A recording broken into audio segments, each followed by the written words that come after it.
children are getting disease that we've never seen before. There are two diseases that we never before saw in children: type 2 diabetes and fatty liver disease.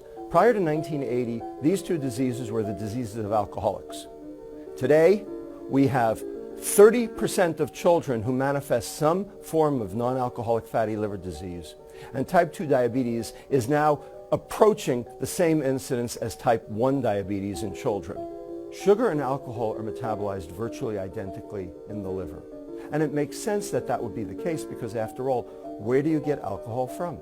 Fermentation of sugar. It's called wine. So the big difference between these two molecules is that for alcohol, the yeast does the first step of metabolism. For sugar, we do our own first step of metabolism. But after that, the liver doesn't care where it came from.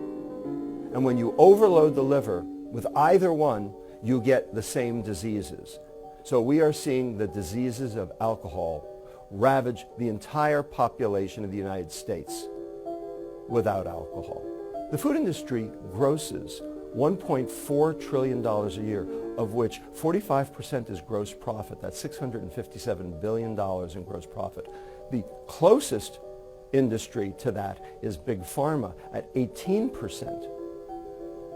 We, on the other hand, spend $3.2 trillion a year in healthcare, of which 75% is chronic disease, of which 75% of that is potentially preventable if we could go back to 1970 rates.